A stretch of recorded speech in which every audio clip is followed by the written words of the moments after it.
بسم اللہ الرحمن الرحیم الحمد للہ رب العالمین والصلاة والسلام علی سید المرسلین وعلی آلہ وصحبہ اجمعین۔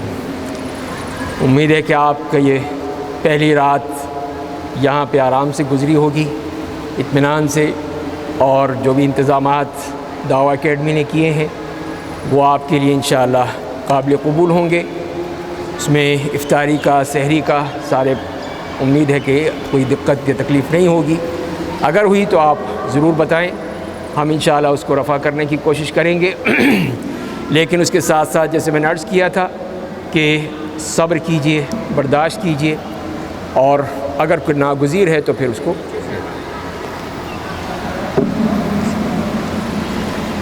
تو بہرحال آج ہم بات کریں گے لیلۃ القدر کے بارے میں،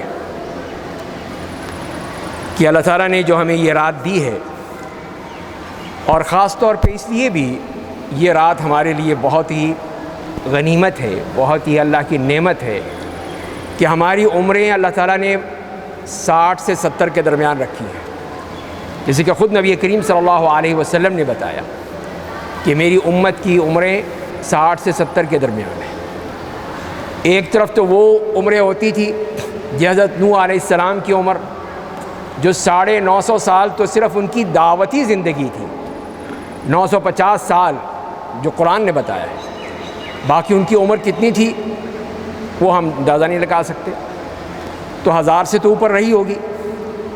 تو ظاہر ہے ان کے لیے پھر وہ موقع تھا کہ 1000 سال ایک آدمی زندہ رہتا تھا، اور پھر جو عمل کرتا ہوگا یقیناً وہ اللہ کے ہاں بہت زیادہ اس کی اجر و ثواب ہوتا ہوگا۔ ہم یہاں تک اب قیامت سے جتنے قریب ہوتے چلے جا رہے ہیں تو ہماری زندگیاں مختصر ہوتی چلی جا رہی ہیں، تو اللہ تعالیٰ نے ہمارے لیے پھر انتظام فرما دیا۔ وہ کیا ہے؟ وہ یہی لیلۃ القدر ہے، کہ لیلۃ القدر کی ایک رات جو 83 سال 4 مہینے کے برابر ہے، اور یہ نہیں کہا کہ برابر تمہیں دوں گا، بلکہ یہ کہا تھا خیر من 1000 شہر، 1000 مہینوں سے بھی زیادہ بڑھ کر۔ وہ نہیں بتایا وہ کتنا ہے، وہ اللہ کی مرضی، جتنا چاہے بڑھا دے وہ، جتنا آپ مٹھاس ڈالیں گے اتنی ہی چیز میٹھی ہو جائے گی، تو جتنا آپ اخلاص ڈالیں گے اتنا ہی وہ اجر بڑھتا چلا جائے گا۔ تو لہذا اس کی اللہ تعالیٰ نے کوئی حد نہیں بیان کی، لیکن صرف یہ بتا دیا کہ یہ رات جو ہے وہ 1000 مہینوں سے بڑھ کر ہے۔ تو بہرحال ہم اسی پہ بات کرتے ہیں۔ تو اس کی پہلی خصوصیات کہ اس کی کیا خصوصیات ہیں اس رات کی، جو اللہ تعالیٰ نے ہمارے لیے اتنی اہتمام سے فرمائی ہے، اور اس کے لیے پھر آپ نے اللہ تعالیٰ نے قرآن کریم میں ایک پوری سورت نازل فرما دی، انا انزلناہ فی لیلۃ القدر، اور اسی طرح سورہ دخان میں ایک آیت میں بھی فرمایا انا انزلناہ فی لیلۃ مبارکہ انا کنا منذرین۔ تو یہ سب اس بات کی دلیل ہے کہ اللہ تعالیٰ نے کتنی اس کو اہمیت دی ہے کہ یہ میرے بندے اس سے فائدہ اٹھائیں، اور اس کے ذریعے سے جتنا بھی ہو سکے اپنا اجر کما لیں، ثواب کما لیں۔ تو آپ دیکھتے ہیں کہ پہلی بات اس کی جو خصوصیات ہیں کہ یہ وہ رات ہے جو کہ رمضان کے آخری عشرے میں اللہ تعالیٰ نے مقرر کی ہے۔ تو یہ خصوصیت اس کی کہ پورے رمضان میں نہیں ہے، بلکہ صرف آخری عشرے میں رکھی ہے، اور آخری عشرے کی بھی طاق راتوں میں رکھی ہے، جبکہ بعض علماء کا یہ کہنا ہے کہ جو دوسری راتیں ہیں طاق کے علاوہ ان میں بھی ہو سکتی ہے۔ تو یہ تو اللہ تعالیٰ کا معاملہ ہے، اللہ تعالیٰ جسے چاہیں اس کو کر دیں، یہ اس کے علم میں ہے اور اس کی قدرت میں ہے۔ لیکن بہرحال ہمیں یہ کہا گیا ہے کہ تم نے اس میں تمہیں تلاش کرنا ہے، تو لہذا پھر یہ ہم سمجھ لیں، جان لیں کہ یہ آخری عشرے میں ہے، اور اس کے ساتھ ساتھ یہ بھی کہ یہ ایک متعین رات میں نہیں ہے، یہ منتقل ہو سکتی ہے، کبھی وہ 21ویں شب ہو سکتی ہے، کبھی 23ویں، کبھی 25ویں، کبھی 27ویں، کبھی 29ویں۔ اسی لیے کہ نبی کریم صلی اللہ علیہ وسلم نے یہی فرمایا ہے کہ التمسوا لیلۃ القدر فی العشر الاواخر من رمضان، کہ رمضان کے آخری عشرے میں اس کو تلاش کرو، ڈھونڈو اس کو۔ تو ہمیں ڈھونڈنے کا اور اس کو تلاش کرنے کا حکم دے دیا۔ اور اسی طرح حضرت ابن عمر کی روایت میں بھی یہی آتا ہے کہ کہ آخری عشرے میں لیلۃ القدر تلاش کرو۔ اور اسی طرح ابو سعید خدری رضی اللہ تعالیٰ عنہ کی روایت میں بھی یہی ملتا ہے ہمیں کہ آخری عشرہ ہے۔ تو یہ بات تو پکی ہو گئی کہ 3-4 صحابہ کرام کی احادیث ہمیں ملتی ہیں جنہوں نے یہی کہا کہ یہ آخری عشرہ ہے۔ اور دوسری بات جیسے میں نے عرض کی کہ اس میں پھر وہ طاق راتوں میں زیادہ امید ہے کہ طاق راتوں میں ہو، لیکن اس کے ساتھ ساتھ اگر اللہ تعالیٰ چاہیں تو دوسری رات میں بھی کر سکتے ہیں، اس کی قدرت ہے، وہ جیسے چاہے کر دے۔ تو لہذا پھر یہ مختلف صحابہ کرام سے جو ہمیں ملتی ہیں تو اس میں عبد ابن انیس کہتے ہیں کہ یہ 23ویں شب تھی، حضرت ابو سعید خدری کہتے ہیں کہ یہ 21ویں شب، حضرت عمر بن خطاب، حذیفہ ابن الیمان، ابی ابن کعب، حضرت معاویہ رضی اللہ تعالی عنہم اجمعین یہ سب کہا کرتے تھے کہ یہ 27ویں شب ہے۔ اکثر صحابہ کرام اس کو 27ویں شب کو کہتے ہیں۔ اور اسی طرح پھر بعد میں 24ویں شب یا ابن عباس رضی اللہ تعالی عنہما سے مروی ہے کہ 24ویں شب بھی ہو سکتی ہے۔ تو وہی جیسے میں نے عرض کیا کہ بعض ائمہ کرام کا، صحابہ کرام کا یہ قول ہے۔ تو لہذا بہرحال ہمارے لیے یہی ہے کہ ہم نے ان 5 راتوں میں تو کرنا ہی ہے، لیکن باقی راتوں میں بھی یہ نہ ہو کہ سو جائیں، اس میں بھی کوشش کریں کہ اس میں بھی کسی طرح اللہ کو راضی کرتے رہیں۔ جب آپ اس مقصد کے لیے آئے ہیں مسجد میں تو اب پھر باقی راتیں بھی جو ہیں ان کو بھی استعمال کریں، اس میں بھی تلاوت قرآن ہے اور قیام اللیل آپ کے ہاں جاری ہے، پورے 9 دن یا 10 دن جاری رہے گا، تو لہذا پھر اس میں بھی اس کو جاری رکھیں۔ دوسری بات یہ ہے کہ یہ وہ رات ہے کہ جس میں قرآن نازل شروع کیا گیا، قرآن کا نزول شروع ہوا، جیسے کہ قرآن کریم نے ہی خود ہمیں بتا دیا ہے کہ انا انزلناہ فی لیلۃ القدر، تو قرآن کریم کا نزول اس رات میں ہوا ہے۔ اور دوسری سورہ دخان کی آیت میں بھی یہی فرمایا کہ انا انزلناہ فی لیلۃ مبارکہ۔ اب اس سے مراد کیا ہے کہ قرآن اس میں نازل ہوا؟ کیا پورا قرآن نازل ہو گیا اس میں؟ ہو سکتا ہے، اللہ تعالیٰ کے ہاں تو کوئی چیز بعید نہیں ہے۔ تو لیکن جو مفسرین کرام جیسے فرماتے ہیں کہ ایک تو یہ ہے کہ اس کی ابتدا ہوئی تھی اس رات میں، کہ جب وہ پہلی آیت نازل ہوئی تھی اقرأ بسم ربک الذی خلق خلق الانسان من علق اقرأ وربک الاکرم، تو یہ وہ لیلۃ القدر تھی اللہ کے ہاں۔ ظاہر ہے کہ اس وقت یہ احکام نازل نہیں ہوئے تھے روزے کے اور دوسرے، لیکن اللہ تعالیٰ نے جو یہ قرآن نازل فرمایا جیسے اپنی انہی آیات میں فرما دیا، تو اس کی ابتدا اس میں ہو گئی تھی۔ دوسری رائے جو مفسرین کرام بیان کرتے ہیں کہ یہ قرآن کریم جو اللہ کے ہاں لوح محفوظ میں تھا، وہاں سے اللہ تعالیٰ نے اس کو آسمان دنیا پر نازل فرمایا، وہاں سے پھر یہ آہستہ آہستہ نازل ہوتا رہا، جیسے اللہ تعالیٰ کا حکم ہوتا تھا، جیسے حالات ہوتے تھے، جیسی ضرورت ہوتی تھی، اس کے مطابق وہ اترتا چلا جا رہا تھا۔ تو یہ وہ دوسری خصوصیت ہے کہ یہ قرآن کی رات ہے، یہ قرآن کی سالگرہ ہے کہ جس میں ہم قرآن کریم اترنا شروع ہوا یا اس میں اترا تھا۔ تو بہرحال جو بھی ہے کہ وہ پھر ہمیں اس میں اللہ تعالیٰ نے اتنا بڑا شرف بخشا اور اتنی بڑی اللہ تعالیٰ کی یہ نعمت جو ہمیں قرآن کریم کی صورت میں ملی ہے اس امت کو، وہ اس مبارک رات میں ہوئی ہے۔ تو اسی لیے فرمایا کہ انا انزلناہ فی لیلۃ مبارکہ انا کنا منذرین، تو اس مبارک رات میں اس کو نازل کیا۔ اور تیسری خصوصیت یہی ہے جو ابھی میں نے عرض کی اس آیت کی روشنی میں، انا انزلناہ فی لیلۃ مبارکہ، بابرکت رات۔ تو یہ برکت والی رات سے مراد کیا ہے؟ تو ایک تو اس میں برکت سے مراد یہ ہے کہ اللہ تعالیٰ اس میں اپنی برکتیں نازل فرماتے ہیں، ہر چیز میں برکت ہو جاتی ہے۔ جو بھی انسان اللہ کے لیے کام کرتا ہے اس میں برکت۔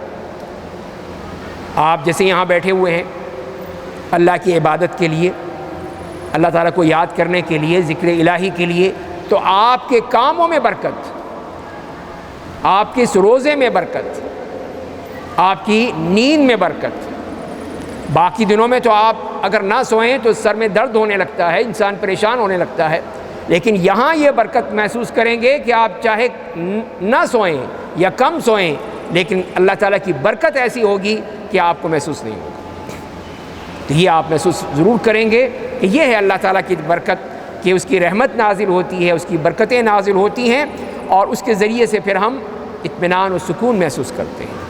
ہم میں کوئی پریشانی نہیں آتی، کوئی سر درد نہیں ہوتا، کوئی بے چینی نہیں ہوتی، اضطراب نہیں ہوتا، لیکن وہ سکون نازل ہوتا ہے اللہ کی طرف سے وہ برکتوں کی صورت میں۔ اسی لیے اس کو فرمایا کہ انا انزلناہ فی لیلۃ مبارکہ، تو یہ مبارک رات۔ اور اس میں ایک اور چیز بھی کہ جو بھی آپ نیک کام کریں گے، جو بھی ہو، چاہے عبادت کی صورت میں ہو، چاہے خیرات کی صورت میں ہو، چاہے کسی کی مدد کرنے کی صورت میں ہو، کسی میں بھی ہو، اس میں بھی برکت آ جائے گی، اس میں بھی اللہ تعالیٰ کی طرف سے برکت ہوگی، اور وہ چیز آپ کی پوری طرح بابرکت بن جائے گی۔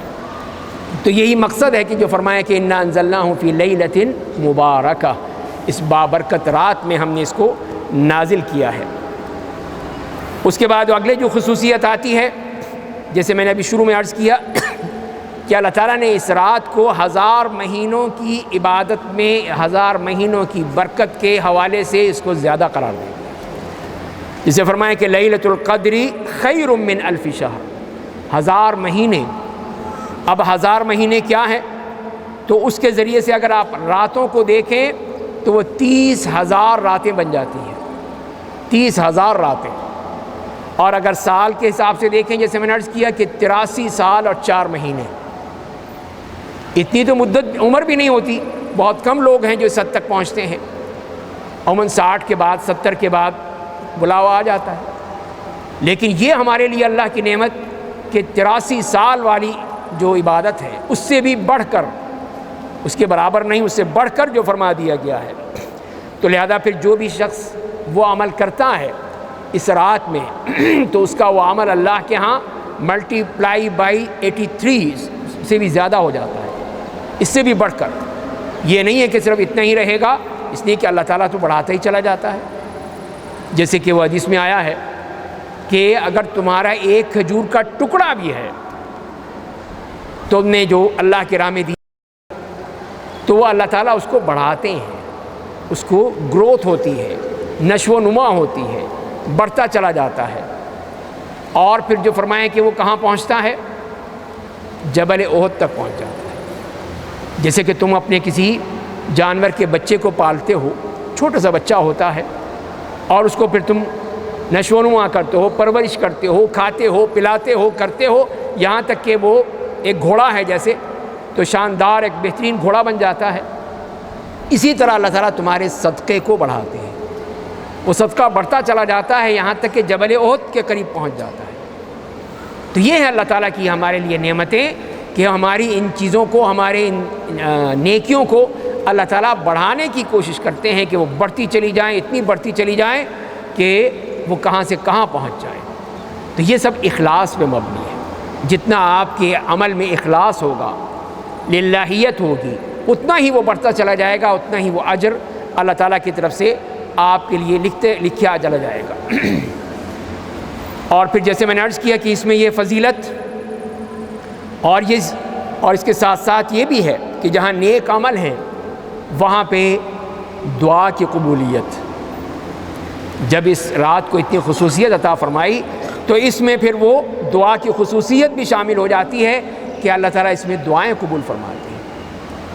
تو جتنی بھی آپ دعائیں کریں، اپنے لیے کریں، اپنے عزیز و اقارب کے لیے کریں، اپنے بچوں کے لیے کریں، اپنے ملک کے لیے کریں، انشاءاللہ اللہ تعالیٰ قبول فرمائے گا۔ کہ یہ اللہ کے نیک بندے جو مسجد میں بیٹھ کر اور یہ لیلۃ القدر میں دعائیں کر رہے ہیں، اللہ تعالیٰ کے یہاں ضرور پہنچیں گی، اس کے عرش الہی تک جائیں گی، اور وہ پھر ہماری ان تمناؤں کو، ہماری دعاؤں کو ضرور سنے گا، ضرور قبول کرے گا۔ اور اسی طرح جو خصوصیات میں یہ بھی شامل ہے کہ جس کے لیے قرآن نے ہی کہا سورہ دخان میں کہ فیہا یفرق کل امر حکیم، یہ وہ رات ہے کہ جس میں ہر حکمت والے کام کا فیصلہ کیا جاتا ہے۔ تو اس کو سمجھنے کے لیے یوں سمجھ لیجئے کہ یہ اللہ تعالیٰ کی طرف سے وہ سالانہ بجٹ ہے، سالانہ بجٹ جو پیش کر دیا جاتا ہے، جس میں اگلے سال کے تمام فیصلے اس کے اندر موجود ہوتے ہیں۔ کون اس دنیا میں آئے گا، کون جائے گا، یہ بھی لکھا ہوا ہے، کس کو کیا ملے گا، کس کو کیا نہیں ملے گا، سب کچھ لکھا ہوا ہے اس میں۔ تو یہ ہے فیہا یفرق کل امر حکیم، جو فرما دیا کہ ہر بات جس کر کی حکمت والی ہے اس کا فیصلے کر دیے جاتے ہیں۔ اس لیے کہ اللہ تعالیٰ نے اپنے بجٹ کا سسٹم جو رکھا ہے، یا اپنی چیک اینڈ بیلنس کا سسٹم رکھا ہے، ایک تو یہ ہے کہ جو کہ روزانہ کی بنیاد پر ہے، ایک وہ ہے جو ہفتہ وار ہے، ایک وہ ہے جو ماہانہ ہے، اور ایک یہ ہے جو سالانہ ہے۔ تو یہ ہے اللہ تعالیٰ کی طرف سے یہ سسٹم۔ روزانہ جیسے حدیث میں آتا ہے کہ فجر کی نماز میں اور عصر کی نماز میں جو صبح کے فرشتے اور شام کے فرشتے ملاقات کرتے ہیں۔ کس لیے ملاقات کرتے ہیں؟ کہ اس لیے کہ وہ آتے ہیں اور آ کر پھر وہ اللہ کے سامنے رپورٹ پیش کرتے ہیں۔ اللہ تعالیٰ سے فرماتے ہیں کہ اے اللہ، تیرے بندے جو تھے وہ جب ہم گئے تھے صبح فجر میں تب بھی نماز پڑھ رہے تھے، جب ہم واپس آئے وہاں سے دنیا سے اس وقت بھی نماز پڑھ رہے تھے۔ دیکھیے کتنے سچے ہیں وہ، انہوں نے ہماری گواہی دے دی کہ ہم فجر کی نماز میں جو گئے تھے دن والے اور رات والے موجود تھے، دونوں کی ملاقات ہو گئی وہاں پر، اور صبح والے شام تک بیٹھیں گے، پھر رات والے آ جائیں گے۔ تو یہ ان کی ڈیوٹیاں بدلتی رہتی ہیں ان فرشتوں کی۔ تو یہ ہے روزانہ کی رپورٹ، روزانہ کی رپورٹ جا رہی ہے اللہ کے پاس کہ اے اللہ ہم گئے تھے تب بھی وہ نماز پڑھ رہے تھے، جب واپس آئے تب بھی نماز پڑھ رہے تھے۔ اللہ تعالیٰ جانتا ہے، لیکن فرشتوں کی بھی گواہی وہاں پہ ریکارڈ ہو جاتی ہے۔ اور پھر ہفتہ وار، جیسے کہ آپ نے فرمایا کہ میں چاہتا ہوں کہ ہر پیر اور جمعرات کو روزہ رکھوں۔ کیوں؟ اس لیے کہ ان دونوں دنوں میں اعمال اللہ کے حضور پیش کیے جاتے ہیں، دو دنوں میں، اسی لیے روزہ رکھنے کا کہا گیا کہ نفلی روزہ رکھو پیر اور جمعرات کا۔ تو یہ اس سے معلوم ہوا کہ ہفتے وار بھی رپورٹ جا رہی ہے ہماری، اور اسی طرح پھر وہ ماہانہ بنیادوں پر بھی اسی طرح چلتا ہے کہ جو بیچ کے 3 دن آتے ہیں جو ایام بیض کہلاتے ہیں، یہ 14 15 16، ان میں بھی تو یہ بھی روزے رکھنے کی وہ ہے، اس میں بھی اللہ تعالیٰ کی طرف سے یہ طرف جاتی ہے یہ رپورٹ۔ پھر سالانہ بنیادوں پر وہ جیسے میں نے عرض کیا کہ 15 شعبان کو بھی بجٹ جاتا ہے، ساری رپورٹ جاتی ہے۔ تو 15 شعبان کو تو ہماری ساری رپورٹ چلی گئی، اب اگلے سال کے فیصلے وہ اس رات میں ہو گئے۔ تو یہ ہے اللہ تعالیٰ کا پورا سسٹم کہ اس نے ہمارے اعمال کے لیے باقاعدہ یہ اکاؤنٹس کھول رکھے ہیں، جس میں سارے ہمارے اعمال لکھے جا رہے ہیں، نوٹ ہو رہے ہیں، ریکارڈ ہو رہے ہیں، اور پھر قیامت کے دن وہ صحیفہ اعمال اللہ تعالیٰ دے دے گا کہ یہ لو اقرأ کتابک، اب پڑھ لو، تم خود دیکھ لو۔ یعنی اللہ تعالیٰ کے ہاں تو کوئی مشکل نہیں ہے، آج تو انسان یہ کر رہے ہیں، آپ کا یہ کمپیوٹر ہر چیز ریکارڈ کر رہا ہے، جو آپ نے دیکھا ہے، جو آپ نے ویب سائٹ دیکھی ہیں، ہر چیز وہ آپ کو ریکارڈ کر لیتا ہے۔ تو جب ایک انسان کی بنائی ہوئی مشین یہ کر سکتی ہے تو کیا وہ نہیں کر سکتا؟ تو اللہ کی قدرت یہی ہے کہ اس نے یہ تمام اعمال ہمارے سارے ریکارڈ کر رکھے ہیں۔ تو لہذا پھر یہ رات جیسے میں نے عرض کیا کہ فیہا یفرق کل امر حکیم، کہ اس میں ہر قسم کے اعمال، سارے جتنے بھی اعمال ہیں ہمارے، وہ سب وہ اللہ کے حضور پیش کیے جاتے ہیں، اور اس کے بعد وہ اگلے سال کا بجٹ آ جاتا ہے کہ اب اگلے سال کیا ہونا ہے، کس نے کیا کرنا ہے، کیا نہیں کرنا ہے، ہر چیز جو اس کے اعمال ہیں، جو بھی آپ سوچ رہے ہیں وہ سب وہاں پہ لکھا ہوا ہے، اور اسی کے مطابق سب کچھ ہوگا، کوئی چیز اس سے ہٹ کر نہیں ہوگی۔ اور جیسے کہ بعض علماء لکھتے ہیں کہ ایک شخص جو کہ بازار میں چل پھر رہا ہے، لیکن اللہ کے یہاں لکھ دیا گیا ہے کہ بس اس کی موت کا وقت آنے والا ہے، اور جب وقت آ جاتا ہے تو وہ پھر چل دیتا ہے۔ تو لہذا پھر یہ وہ بجٹ ہے، یہ وہ میزانیہ ہے کہ جس میں یہ تمام چیزیں جو ہیں اللہ تعالیٰ کی طرف سے لکھی جا چکی ہیں، اور پھر وہ اپنے وقت پر پھر وہ آئیں گی۔ تو اسی کے ساتھ ساتھ پھر ایک اور خصوصیت وہ یہ ہے کہ جو بھی اس رات میں عبادت کرتا ہے، قیام اللیل کرتا ہے، تلاوت قرآن کرتا ہے، اس کے سارے پچھلے گناہ معاف ہو جاتے ہیں۔ تو دیکھیے ایک رات میں سارے گناہ، یہ نہیں کہا کہ نہیں اسی سال کے گناہ معاف ہوں گے، پچھلے نہیں ہوں گے، جس لیے کہ نبی کریم صلی اللہ علیہ وسلم کی خبر ظاہر ہے کہ یقینی ہے ہمارے لیے، ایمان ہے ہمارا کہ رسول اللہ نے جب فرمایا ہے تو وہ جھوٹ نہیں ہو سکتا، وہ کبھی بھی جھوٹ نہیں ہو سکتا، سچ ہے۔ تو اسی لیے آپ نے فرمایا جیسے کہ حدیث میں آتا ہے کہ من یقم لیلۃ القدر ایمانا واحتسابا غفر له ما تقدم من ذنبہ، کہ جو بھی لیلۃ القدر میں قیام کرتا ہے، قیام سے مراد وہی قیام اللیل ہے، تہجد ہے، آپ کی عبادت ہے، لیکن دو شرطوں کے ساتھ، ایمان اور احتساب۔ ایمان اور احتساب فرمایا۔ ایمان کس بات پہ؟ کہ یہ یقین ہونا چاہیے کہ جو کچھ بھی میں کر رہا ہوں اللہ تعالیٰ اس کے ہاں لکھا جا رہا ہے، اللہ تعالیٰ قبول کر رہا ہے، شک نہیں ہونا چاہیے، اس لیے کہ آپ کی نیت ہے، آپ کا اخلاص ہے، تو اس میں شک کی گنجائش ہی نہیں ہے۔ تو آپ یقین سے کہیں میرا اللہ مجھ سے انشاءاللہ راضی ہوگا، میں نے جو کچھ کیا اپنے اللہ کے لیے کیا ہے، تو ایمان اور یقین کے ساتھ۔ دوسری بات جو فرمائی احتساب۔ احتساب سے مراد یہ ہے کہ اللہ کی رضا کے لیے، کہ میں نے اللہ کی رضا کے لیے کیا ہے، کسی اور مقصد کے لیے نہیں کیا، کسی کو دکھانے کے لیے نہیں کیا، کسی کو اپنی سیلفیاں بھیجنے کے لیے نہیں کیا، میں نے صرف اللہ کے لیے کیا ہے۔ تو یہ جب آپ کے درمیان جذبہ ہوگا اور یہ آپ کے خواہش ہوگی تو یقیناً آپ کو وہ اس کا نتیجہ ملے گا، اور نتیجہ کیا ہے وہ آپ نے فرما دیا، غفر له ما تقدم من ذنبہ، کہ اس کے گناہ معاف کر دیے جاتے ہیں، سارے پچھلے گناہ سب، کوئی تخصیص نہیں ہے، ما تقدم، جو بھی پچھلے گزرے ہیں۔ تو جب سے وہ بالغ ہوا ہے اس سے لے کر آج تک جتنے اس سے گناہ سرزد ہوئے ہیں، کئی سہون ہو گئے، بغیر کسی قصد کے، بغیر سوچے، بغیر ارادے کے ہو جاتے ہیں انسان سے، بعض قصدن ہوتے ہیں، جان بوجھ کے کرتا ہے انسان، لیکن اللہ کی دیکھیے رحمت ہمارے لیے کتنی ہے کہ وہ اس میں کسی قسم کی کوئی پابندی نہیں لگائی، بلکہ یہ کہہ دیے جو بھی اعمال ہیں سارے معاف، ایک رات کی وجہ سے، یہ ایک رات مل جائے تو سارے گناہ جو ہیں وہ معاف کر دیے جاتے ہیں۔ تو یہ اللہ تعالیٰ کی طرف سے کتنا بڑا احسان ہے ہم پر۔ تو بعض لوگوں نے کہا کہ اس میں جو صغیرہ گناہ ہیں معاف کر دیے جاتے ہیں، لیکن جسے قرآن نے بھی بتایا ہمیں اور حدیث سے بھی معلوم ہوا کہ اگر کوئی شخص کبیرہ گناہوں سے بچتا رہتا ہے تو اس کے صغیرہ گناہ تو خود ہی بخود معاف ہو جاتے ہیں۔ شرط یہ ہے کہ کبیرہ گناہ سے ان تجتنبون کبائر ما تنہون عنہ، کہ اگر تم کبیرہ گناہوں سے بچتے رہو گے تو صغیرہ گناہ تو ویسے ہی اڑ جائیں گے، سب صاف ہو جائیں گے۔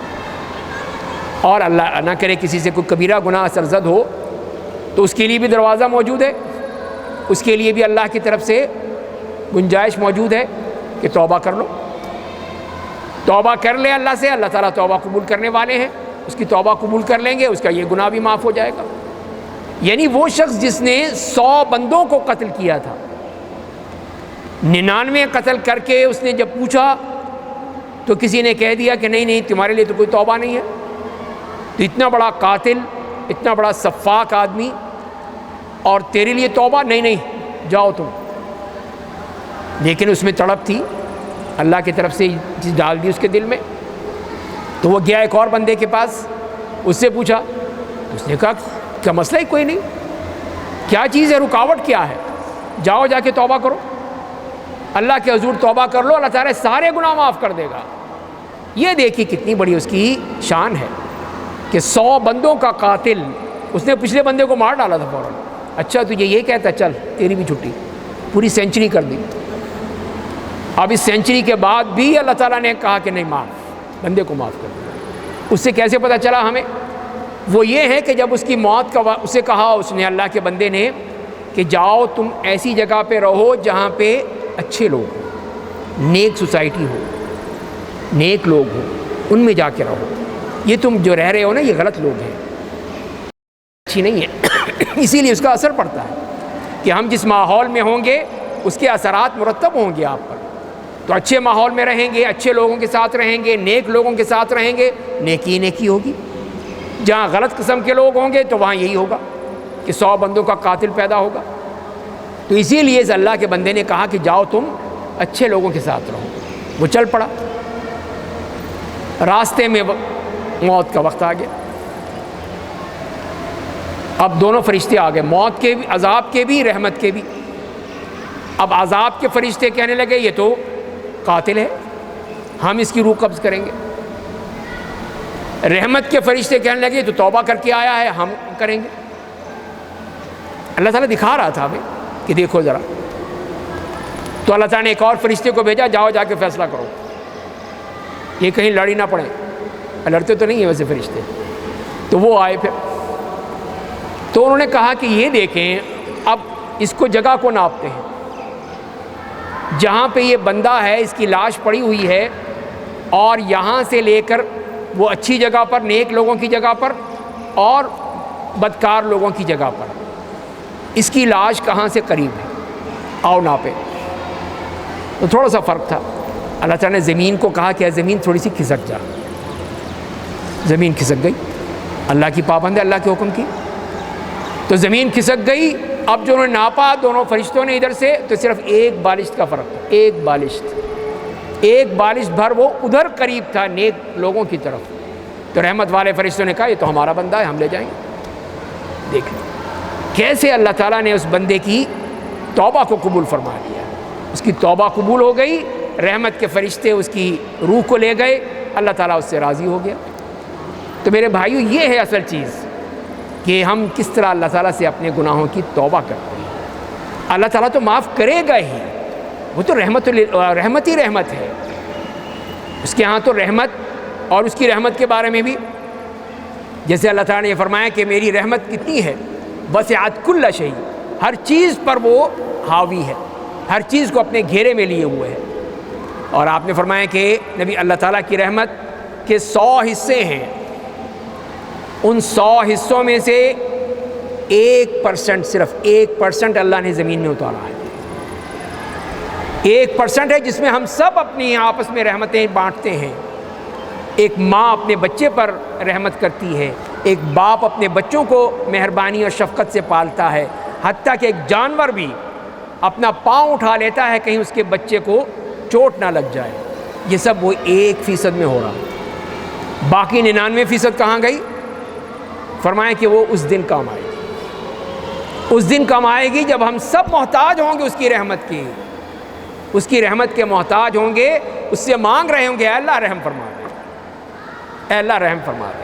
اس وقت ہر شخص بے چین ہوگا حشر کے مقام پر، تو اس کی رحمت کام آئے گی۔ ہمارے اعمال تو بعد میں کی بات ہے، اس کی رحمت ہوگی تو جنت میں جائیں گے، اس کی رحمت ہی نہیں ہوگی تو پھر کہاں سے جائیں گے؟ تو یہی فرمایا کہ 99% جو ہے وہ اس نے وہاں کے لیے رکھا۔ یہ دیکھیے اللہ کا کتنا بڑا احسان کہ اس نے صرف 1% جو ہے وہ نیچے اتاری دنیا میں، باقی اپنے پاس رکھ لی کہ یہ میں اپنے بندوں کو دوں گا، یہ جو میرے بندے آئیں گے یہ نیکیاں کما کر آئیں گے، یہ تو ہمارا ایک ٹوکن ہے، اس پہ ہمارا دعویٰ نہیں کر سکتے کہ اللہ میں نے اتنے حج کیے تھے، اتنے اعتکاف کیے تھے، اتنی نمازیں پڑھی تھی تو مجھے تو جنت دے ہی دے۔ نہیں چلے گا۔ اسی لیے نبی کریم صلی اللہ علیہ وسلم نے بھی کہا کہ کوئی شخص بھی ہے جو اپنے اعمال سے جنت پہ نہیں جائے گا۔ تو صحابہ کرام نے پوچھا کہ یا رسول اللہ آپ بھی نہیں جائیں گے؟ کہا میں بھی نہیں جاؤں گا، الا ان یتغمدنی اللہ برحمتہ، سوائے اس کے کہ اللہ تعالیٰ مجھے اپنی رحمت سے ڈھانپ لے۔ تو یہ رحمت کے ہم سوالی ہے کہ اس کی رحمت مل جائے تو بیڑا پار ہے بس۔ تو یہ رحمت کے لیے تو سارے کام کر رہے ہیں ہم کہ اللہ تو راضی ہو جا، رحمت کر دے، بس پھر بیڑا پار ہے انشاءاللہ۔ تو لہذا بات یہی ہوئی کہ لیلۃ القدر میں جو قیام کرتا ہے اس کے سارے گناہ معاف ہو جاتے ہیں اللہ کی رحمت سے۔ اللہ تعالیٰ رحم فرماتا ہے، اس کے سارے گناہ معاف کر دیے جاتے ہیں، پھر وہ بالکل پاک صاف ہو جاتا ہے، پاکیزگی کے ساتھ، صفائی کے ساتھ۔ تو یہ دیکھیے اللہ تعالیٰ کی کتنی بڑی نعمت ہے۔ اور اسی رات کی خصوصیات میں یہ بھی ہے کہ یہ وہ رات ہے کہ جس میں فرشتے اترتے ہیں، تنزل الملائکۃ والروح، کہ جبریل علیہ السلام بھی اور سارے فرشتے۔ پروٹوکول دیا جا رہا ہے کہ اس رات کے لیے اللہ کی طرف سے تمام فرشتوں کو آرڈر ہو جاتا ہے کہ جاؤ جا کے دیکھو میرے بندے کیا کر رہے ہیں۔ تو سارے فرشتے اترتے ہیں، وہ اسی لیے تاکہ ایک تو وہ برکتیں تقسیم کریں، ساری برکتیں دینے کے لیے، ہر طرح کی رحمتیں دینے کے لیے وہ پھر آتے ہیں اور اپنی اپنی رحمتیں دیتے ہیں جہاں جس کی ڈیوٹی لگ گئی۔ تو یہ سارے فرشتے اسی کام کے لیے آتے ہیں کہ اس میں پھر وہ، تو جیسے کہ جبریل علیہ السلام تشریف لائے تھے غار حرا میں، اور وہاں پہ اتنی بڑی رحمت دے کے گئے تھے اس دنیا کے لیے قرآن کریم کی صورت میں، اب وہ آتے ہیں اس رات کو آتے ہیں اور رات میں آ کر رحمتیں تقسیم کرتے ہیں۔ تو یہی ہے تنزل الملائکۃ والروح فیہا بإذن ربہم من کل امر۔ تو یہاں پہ اللہ تعالیٰ کی طرف سے پھر یہ انتظام کر دیا جاتا ہے کہ یہ فرشتے جائیں اور جا کر پھر اپنی رحمتیں تقسیم کریں، اللہ کی رحمتیں ان تک پہنچائیں۔ تو یہ کتنی خصوصیت ہے اس رات کی کہ اس میں یہ سب فرشتوں کا نزول ہو رہا ہے۔ اور اسی طرح اسی کی خصوصیات میں یہ بھی ہے کہ یہ کیا ہے، یہ رات سلامتی والی رات ہے۔ سلام ہی حتی مطلع الفجر، کہ فجر کے طلوع ہونے تک سلامتی ہی سلامتی ہے۔ تو یہ تو دین ہی سلامتی والا ہے، اس میں تو کوئی لڑائی جھگڑا نہیں ہے، اس میں تو کوئی قتل و غارت نہیں ہے، کوئی دہشت گردی نہیں ہے، کسی قسم کا کوئی ظلم و زیادتی نہیں ہے، یہ تو امن و امان کا دین ہے۔ اس میں تو بات ہی ہوتی ہے تو سلامتی سے۔ آپ اپنے بھائی سے ملتے ہیں تو فوراً کہتے ہیں کہ السلام علیکم، کہ تم پر سلامتی ہو۔ تو یہ تو اتنا اچھا دین ہے، اتنا خوبصورت دین ہے، سلامتی کا دین۔ تو اسی لیے فرمایا کہ یہ رات بھی سلامتی والی رات ہے۔ سلام ہی حتی مطلع الفجر، کہ یہ وہ سلامتی اس کے اندر جو ہے، اور سلام جو کہہ دیا کہ اس میں السلام نہیں کہا تو نکرہ کہا جاتا ہے۔ عربی میں جو نکرہ ہے اس سے مراد یہ ہوتی ہے کہ اس کی تعظیم، اس میں مبالغہ ہے کہ یہ بہت ہی عظیم رات ہے جس میں سلامتی ہی سلامتی ہے۔ ہر شخص کے لیے جو بھی اس رات میں ہوتا ہے اس کے لیے پھر سلامتی ہوتی ہے۔ اور سلامتی کس بات سے؟ ہر قسم کے شر سے، ہر قسم کی تکلیفوں سے، اذیتوں سے، مشقتوں سے، ہر چیز سے سلامتی۔ تو جب اللہ نے فرما دیا کہ سلام، تو پھر سلام ہی سلام ہے، سلامتی ہی سلامتی ہے، اس میں کسی قسم کی کوئی آپ کے لیے تنگی نہیں ہوگی۔ لیکن وہ یہ ہے کہ ہم مانگنے والے بن جائیں، ہم اللہ کے ساتھ کچھ رابطہ رکھنے والے بن جائیں، تو پھر دیکھیے اللہ تعالیٰ کی طرف سے کیسی سلامتی آتی ہے۔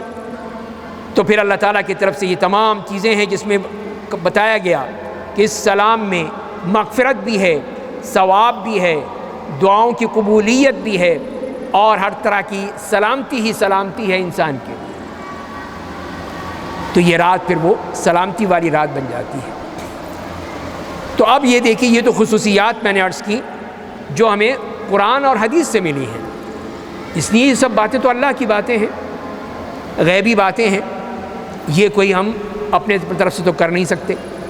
تو لہذا جو چیز ہمیں قرآن سے ملی، جو حدیث سے ملی، وہی ہمارے لیے اصل دلیل ہے، وہی اصل ہمارے لیے اصل ثبوت ہے کہ ہم نے قرآن سے پڑھا ہے اور حدیث سے پڑھا ہے، وہ آپ کے سامنے پیش کر دیا ہے۔ تو یہ خصوصیات جو غیبی باتیں ہیں وہ اللہ کی طرف سے، اللہ کے رسول صلی اللہ علیہ وسلم کی طرف سے ہمارے سامنے آتی ہیں۔ اب آئیے جو اس کی علامات ہیں، علامات کیا ہیں کہ کس طرح معلوم ہوگا کہ یہ واقعی لیلۃ القدر ہے؟ تو اس کے بارے میں تو بے شمار باتیں آتی ہیں، کئی باتیں آتی ہیں، کوئی کچھ کہتا ہے، کوئی کچھ کہتا ہے۔ تو یہ چیز جو ہے اس میں ہمیں دیکھنی ہوگی کہ کہاں تک صحیح ہے۔ تو جیسے میں نے عرض کیا کہ یہ چیزیں جو ہیں سب یہ جو ہمیں قرآن کریم سے ملے یا نبی کریم صلی اللہ علیہ وسلم سے ملے تو سر آنکھوں پر. لیکن اگر لوگ سنی سنائی باتیں ہیں کہ اس میں یہ کہہ دیا گیا اس میں کہ سارے درخت گر جاتے ہیں پھر اٹھ جاتے ہیں، اس کی کوئی دلیل نہیں. اس میں سمندر کا پانی جو ہے میٹھا ہو جاتا ہے، کوئی دلیل نہیں ہمارے پاس. تجربہ ہو سکتا ہے کسی کا، کسی بزرگ کا تجربہ ہو، کسی اللہ کے نیک بندے کا ہو، تجربہ ہو سکتا ہے، ہم یہ نہیں کہہ سکتے کہ غلط ہے، لیکن اس کو ہم ایک دلیل بنا لیں، حتمی دلیل، یہ ہمارے پاس اس کی کوئی دلیل نہیں ہے ہمارے پاس. اور یہ ہے کہ اس رات کو کتے نہیں بھونکتے، اس کی بھی کوئی دلیل نہیں ہے. اور اسی میں یہ ہے کہ نہ گدھے جو ہیں وہ چیختے ہیں چلاتے ہیں. تو اس قسم کی کوئی چیز جو ہے وہ ہمیں ثبوت نہیں ملتی. تو لہذا اس قسم کی باتیں جو ہیں سنی سنائی تو ہو سکتی ہیں، لیکن قرآن و حدیث سے ہمیں کوئی چیز نہیں ملتی. اب کیا ملتا ہے ہمیں وہ ہم دیکھ لیتے ہیں. تو پہلی علامت جو سب سے واضح ابھی ہم نے بات کی کہ یہ رمضان کے آخری عشرے میں ہے اور طاق راتوں میں ہے. دوسری راتوں میں بھی ہو سکتی ہے اگر اللہ چاہے تو، لیکن طاق راتوں میں زیادہ اس کی امید ہے. اور اس کے بعد جو حدیث آتی ہے جو صحیح حدیث ہے جس میں فرمایا حضرت ابی بن کعب رضی اللہ تعالیٰ عنہ نے کہ نبی کریم صلی اللہ علیہ وسلم نے جو بتایا کہ وہ امارتها ان تطلع الشمس فی صبیحۃ یومها بیضاء لا شعاع لها، اور اس کی علامت یہ ہے کہ اس کی صبح میں، یہ بعد کی علامت آ رہی ہے، پہلے نہیں معلوم ہوگی، بعد میں پتہ چلے گا. اس کی علامت یہ ہے کہ اس دن جب سورج طلوع ہوتا ہے صبح کو تو بالکل شفاف چمکدار ہوتا ہے، اس کی شعاعیں نہیں ہوتی، شعاعوں سے پاک ہوتا ہے. بالکل ایک آپ کو ایک ٹکیا نظر آئے گی چمکتی ہوئی تیز، اس کی دھوپ اور اس کی گرمی، لیکن شعاعیں نہیں ہوتی. تو یہ ہے جو صادق و مصدوق نے بتائی ہے، وہ ہمارے سر آنکھوں پر، اس کو ہم مانتے ہیں کہ وہ اگر کوئی دیکھتا ہے صبح کو اٹھ کے سورج کو دیکھتے ہوئے کہ بغیر شعاعوں کو ہیں تو پھر اس کو سمجھ لینا چاہیے کہ پچھلی رات جو گزری ہے وہ لیلۃ القدر تھی. تو یہ ہمیں دیکھ لیجئے کہ یہ میں نے جیسے عرض کیا کہ یہ وہ ہمیں حدیث سے، اور جو صحیح حدیث ہے اتھینٹک ہے، کوئی اس میں ہمیں شک نہیں ہے. تو لہذا یہ بات تو یہ علامت ثابت ہو گئی. اور باقی جتنی علامتیں جیسے کہ میں نے عرض کیا کہ سنی سنائی باتیں ہیں، اس میں کسی قسم کی کوئی دلیل ہمارے پاس نہیں ہے کہ ہم اس کو، کسی نے کہا کہ وہ رات نہ بہت ٹھنڈی ہوتی ہے نہ بہت گرم ہوتی ہے، معتدل ہوتی ہے، تو جہاں سردی سردی ہے وہاں کیا ہوگا پھر؟ جہاں پہ سارا سال سردی پڑتی ہے، برف باری ہوتی ہے، قطب شمالی میں، قطب جنوبی میں، تو وہاں تو ساری برف ہی برف ہے. اب وہاں کیسے کریں گے آپ؟ تو بات غلط ہو جائے گی نا. تو اللہ تعالیٰ کی جو باتیں ہوتی ہیں وہ ہر جگہ کے لیے، ہر وقت کے لیے، ہر قوم کے لیے ایک ہی ہوتی ہیں. یہ نہیں ہو سکتا ہمارے لیے الگ ہو، ان کے لیے الگ ہو، یہ نہیں ہو سکتا. اللہ تعالیٰ تو پوری کائنات کا رب ہے، تو سب کے لیے وہ ایک ہی سٹینڈرڈ رکھتا ہے، ہر ایک کے لیے الگ الگ سٹینڈرڈ نہیں ہے. جو سورج یہاں طلوع ہوا ہے وہ وہاں پہ بھی طلوع ہوگا اور ساری دنیا پہ طلوع ہوا ہے. تو اسی لیے پھر وہ اس کا ایک ہی معاملہ ہے، وہ مختلف نہیں ہو سکتا ہے. اب یہ ہے کہ یہ کیسے معلوم ہوگا؟ تو ایک تو میں نے عرض کیا وہی دیکھنے سے، کیا آدمی یہ دیکھ لے، اپنی آنکھوں سے دیکھ لے. دوسرا یہ ہے کہ بعض روایات میں اس طرح آتا ہے کہ خواب کی صورت میں اللہ تعالیٰ کسی کو دکھا دے، یہ اس کی رحمت ہے، اس کی نعمت ہے. جیسے کہ حدیث میں آتا ہے کہ بعض صحابہ کرام کو اللہ تعالیٰ نے لیلۃ القدر دکھائی خواب میں، اور وہ بھی آخری 7 راتوں میں. تو اسی پہ جب نبی کریم صلی اللہ علیہ وسلم کو جا کر بتایا تو آپ نے یہی فرمایا کہ میں دیکھ رہا ہوں کہ تمہارا سب کا جو خواب ہے ایک متفق ہو گیا ہے، مشترکہ ہے، سب نے ایک ہی چیز دیکھی ہے. اور وہ کب ہے؟ آخری 7 راتوں میں.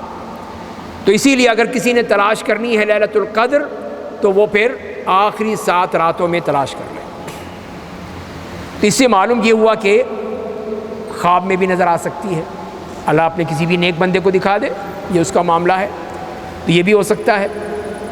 تیسری چیز وہ ہے کہ انسان کو اپنا احساس،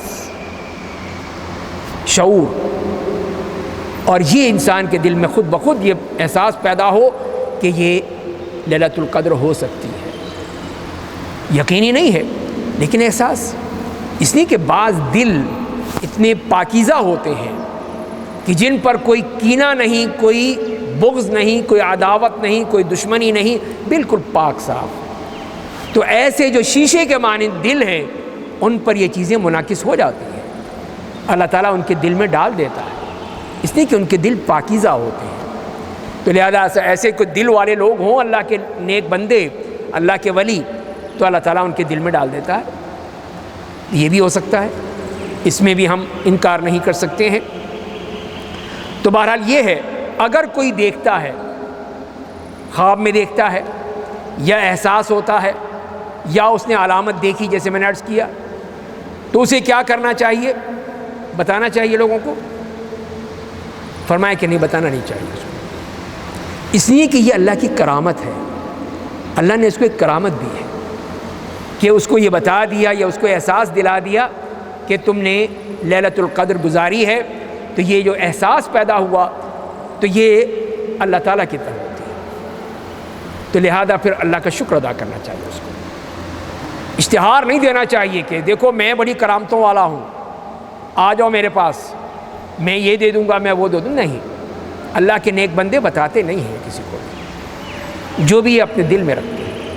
تو اللہ نے آپ کو یہ کرامت دی، اللہ اس کو آپ کو دے سکتا. آپ سب اللہ کے ولی ہیں. یہی نہیں کہ اللہ کے ولی کے سر پہ سینگ ہوتے ہیں، نہیں، جو بھی اللہ کے نیک بندے سب اللہ کے ولی ہیں. تو اللہ تعالیٰ جس کو چاہے دکھا دے. اور دوسری بات یہ ہے کہ اس میں پھر ریاکاری نہ آ جائے، اپنی خود پسندی نہ آ جائے کہ دیکھو میں کتنا اونچا بندہ ہوں، کہاں پہنچا ہوا بندہ ہوں کہ اللہ نے مجھے بتا دیا، مجھے دکھا دیا، مجھے خواب میں نظر آ گیا. تو اس سے ریاکاری ہو جاتی ہے. تو اللہ کے بندے ریاکاری سے بچتے ہیں، دکھاوا نہیں کرتے، دکھاتے نہیں لوگوں کو یہ دیکھو یہ دیکھو میں نے یہ کیا، میں نے وہ کیا.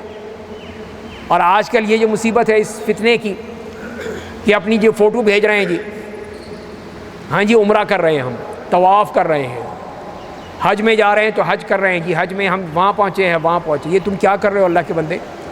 سارا عمل برباد کر دیا. اللہ کے ہاں کیا بھیجا تم نے؟ یہ فوٹو بھیج رہے ہو. تو یہی ہے کہ اللہ کے نیک بندے ہمیشہ ریاکاری سے بچتے تھے، دکھاوے سے بچتے تھے کہ کسی کو پتہ ہی نہ چلے. اسی لیے اس کا مقام کتنا اونچا ہے ایسے شخص کا کہ جس کو فرمایا کہ وہ عرش الہی کے سائے میں ہوگا قیامت کے دن. کہ جو شخص جب صدقہ کرتا ہے تو اپنے دائیں ہاتھ سے صدقہ کرتا ہے، بائیں ہاتھ کو نہیں پتہ چلتا کہ کیا کیا اس نے. یہ ہے ان کا معاملہ اللہ کے نیک بندوں کا، اس طرح وہ کرتے. تو یہ عبادت بھی یہ اللہ کے لیے ہے، لوگوں کے لیے نہیں ہے. یہ لوگ جو ہیں کہ اس میں وہ سامنے کھڑے ہو جائیں ٹی وی کے کیمرے کے سامنے کہ فوٹو آئے گی، سب لوگ دیکھیں گے ہاں جی فلاں صاحب کھڑے ہوئے ہیں پہلی صف میں. تو یہ ریاکاری ہے، دکھاوا ہے. اللہ تعالیٰ ہمیں محفوظ رکھے، اپنے عمل کو خالص اللہ کے لیے کرنے کی توفیق عطا فرمائے. اور تیسری بات یہ ہے کہ اس میں پھر لوگ یہ ہیں کہ پتہ چل گیا جی، اب ایک مثال کے طور پر کہ کل جو رات گزری تھی 21ویں شب، یہ ہمیں پتہ چل گیا کہیں سے کہ یہ لیلۃ القدر تھی. اب باقی ایام کیا ہوں گے؟ چھوڑو یار تو ہو گئی، اب کیا ملے گا؟ تو یہ نقصان ہے. پھر آدمی یہی سوچے گا لیلۃ القدر تو گزر چکی، اب کیا کرنا ہے؟ اب آرام سے سو جاؤ، لمحے پہ جاؤ. تو پھر سارا مقصد تو ختم ہو گیا نا. اللہ تعالیٰ کا مقصد ہی یہی تھا کہ وہ ہمیں عبادت گزار بنانا چاہتا ہے، اپنے سامنے جھکا ہوا دیکھنا چاہتا ہے، اپنی اس جبین نیاز کو زمین پر رگڑنے کے لیے چاہتا ہے. اسی لیے اللہ تعالیٰ خوش ہوتا ہے کہ دیکھو یہ میرے بندے. اور یہی جیسے کہ عید کے دن، حج کے موقع پر اللہ تعالیٰ فرشتوں سے کہتا ہے فرشتوں دیکھو یہ ہے میرے بندے. تم کہتے تھے نا کہ یہ خون بہائے گا، یہ فساد کرے گا، نہیں دیکھو یہ دیکھو تم کیا کہہ رہے تھے اور میرے بندے کیا کر رہے ہیں. شیطان بھی اتنا ذلیل ہوتا ہے اس دن، خاص طور پہ حج کے موقع پر، ان موقعوں پر، کہ جب وہ دیکھتا ہے کہ یہ اللہ کے بندے یہ سب مجھے چھوڑ کے سارے یہاں آ گئے، کوئی میری پٹی پہ نہیں پڑا، کوئی میرے ساتھ نہیں چلا. تو لہذا یہ موقع ہی ایسا ہوتا ہے کہ شیطان کو بھی ذلت ہوتی ہے، رسوائی ہوتی ہے، اور اللہ تعالیٰ بھی فخر محسوس کرتے ہیں یہ دیکھو میرے بندے. اور پھر فرشتوں کو کہتے گواہ رہو، تم کہتے تھے نا یہ تو قتل و غارت کرے گا، نہیں یہ میرے بندے ہیں. اللہ تعالیٰ فخر کرتے ہیں ان کے اوپر، جیسے حج کے بارے میں خاص طور پہ آیا، اور ان مواقع پر جہاں پہ یہ اب پورے ملک میں دیکھیے ہزاروں لاکھوں بندے جو ہیں وہ مسجدوں میں بیٹھے ہیں، تو اللہ تعالیٰ کتنا خوش ہوگا، ان سے راضی ہوگا کہ یہ دیکھو میرے بندے سب کچھ چھوڑ کر میرے لیے مسجد میں آ کے بیٹھے ہوئے ہیں۔ اور اس کے بعد یہ بھی ہے کہ انسان پھر اس لحاظ سے اگر اس کو پتہ چل جائے اور پھر لوگ کسی کو کہ اچھا اس کو تو پتہ چل گیا، خام خواہ کا حسد پیدا ہوتا ہے، حسد ہے، کینہ ہے، اس قسم کی باتیں ہوتی ہیں، تو لہذا پھر یہی ہے کہ انسان اس میں چھپا کر رکھے، جو بھی اللہ تعالیٰ سے دعا کرے کہ اس کو اللہ تعالیٰ نے کتنی بڑی وہ ایک سعادت دے دی ہے، اس سعادت کے ذریعے سے وہ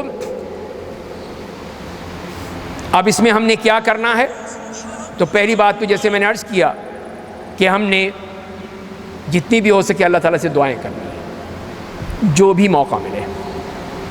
وہ تو یہ ہے کہ اگر وہ رات جو طاق راتیں ہیں ان میں آپ نے تیاری کرنی ہے تو وہ فجر سے شروع ہو جائے گی، صرف رات میں نہیں ہے، فجر سے شروع کر دیں اپنی تیاری کہ آج کی رات میں نے پانی ہے، حاصل کرنی ہے، لازمی ہے کسی طرح ہو جائے، اس کے لیے صبح سے تیاری کہ فجر کے بعد بھی دعائیں، پھر تلاوت قرآن ہے، اشراق کے نوافل ہیں، تو یہ پہلی ابتدا ہو گئی آپ کی۔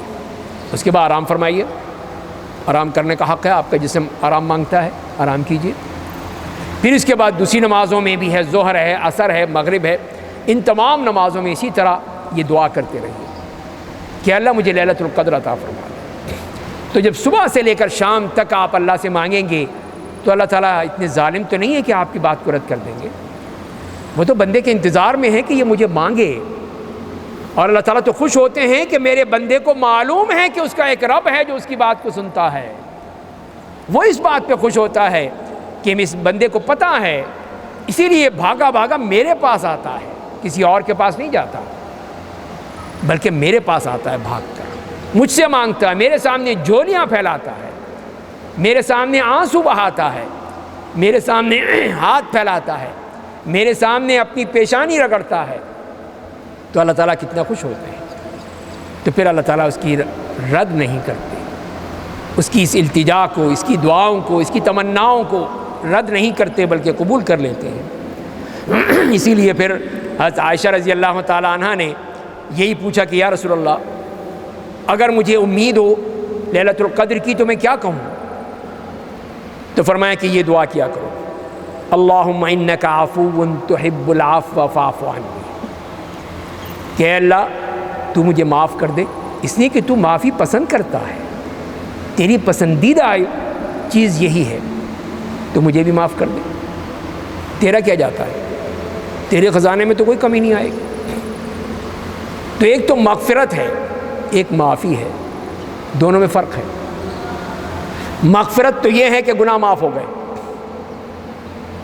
تو ٹھیک ہے گناہ معاف ہو گئے، چل بہت بڑی نعمت ہے۔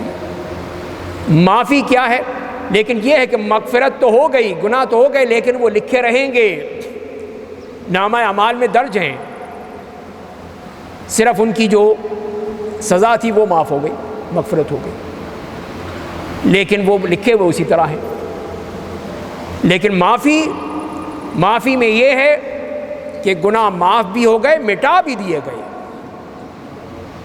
یہ ہے، اسی لیے کہا ہے کہ یہ مانگو، اللہم انک عفو تحب العفو فاعف عنی، اے اللہ مجھے معاف کر دے، گناہ معاف ہی نہیں ہو گئے، مٹا دے، میرے صحیفہ اعمال سے نکال دے، بالکل صاف ہو جائے۔